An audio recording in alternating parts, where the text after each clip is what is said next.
शासनाने आता आदेश काढलेला आहे 1 मे पासून मराठी रिक्षा चालकांना मराठी येणं अनिवार्य असणार आहे. मात्र परप्रांतीय जे रिक्षा चालक आहेत त्यांनी संपाची भूमिका पुकारलेली आहे. मला असं वाटतं की हा नियम आत्ताचा नाही आहे. शासनाने त्याची अंमलबजावणी आता करतायत.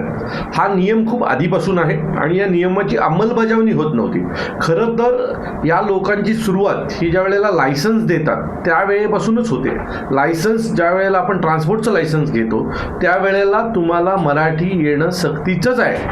किंवा तुम्ही 15 वर्षाचा वास्तव्याचा दाखला घेता जे तुम्हाला लायसन्ससाठी आणि परमिटसाठी गरजेचं असतं, त्यात देखील त्याचा उल्लेख आहे.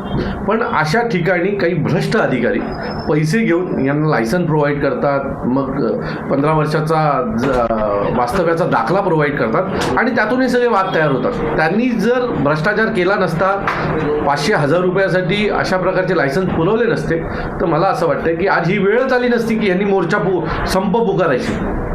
पण मी खात्रीने सांगतो, जर आम्हाला दात दाखवले, आम्हाला डोळे दाखवण्याचा प्रयत्न केला तर तुमचे डोळे हे जागेवर न ठेवता आम्ही आमच्या पद्धतीने करू. कारण एक महाराष्ट्रामध्ये जर तुम्ही राहत आहे आणि तुम्हाला मराठी येत नाही आणि मराठी येत नाही, मराठी बोलणार नाही म्हणून तुम्ही संपावर जाणार असाल तर ते महाराष्ट्र नवनिर्माण सेना खपवून घेणार नाही. सर 15 लाख रिक्षा संपावर जाणार किंवा कुठून 15 लाख हा आकडा आला कुठून हेच कळलं नाही. आज सकाळी मी RTOच्या अधिकृत अधिकाऱ्यांशी बोलल्याच्या नंतर तो MMR रिझनचा आकडा 4 लाखाच्या वर 4-4.5 लाखाच्या वर जात नाहीये. हा 15 लाख आकडा आला कुठून?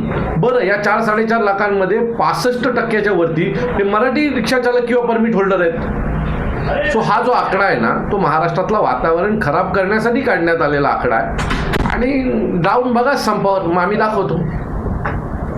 सदावर्तेंनी देखील आक्रमक भूमिका हे बघा, सदावर्ते हा स्वतःचं संरक्षण मिळावं, राहावं म्हणून विविध पक्षांवर बोलत राहतो आणि नंतर तेच मला भीती आहे, मला मारण्याची शक्यता आहे असं दाखवून त्याचं ते संरक्षण त्याला मिळावं याच्यासाठी तो प्रयत्न करत असतो.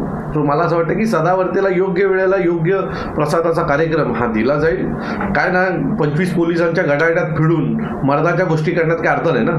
आमच्याबरोबर एकही पोलीस नसतं तरीसुद्धा आम्ही मर्दासारखी बोलतो ना. मला असं वाटतं की त्याला योग्य वेळेला त्याचा योग्य प्रसादाचा कार्यक्रम केला जाईल. जर खरंच हे परप्रांतीय जर संपावर गेले तर महाराष्ट्र नवनिर्माण सेनेची भूमिका. मी परत सांगतो, या महाराष्ट्रामध्ये लाखो मराठी रिक्षा चालक आहेत, ते त्या दिवशी रस्त्यावर असतील. आमचे महाराष्ट्र सैनिक रस्त्यावर असतील. वेळ प्रसंगी वेळ पडला तर आमच्या गाड्यांनी लोकांना घरपर्यंत सोडू. पण महाराष्ट्रातल्या जनतेला त्रास होईल अशी कुठलीही गोष्ट घडणार नाही.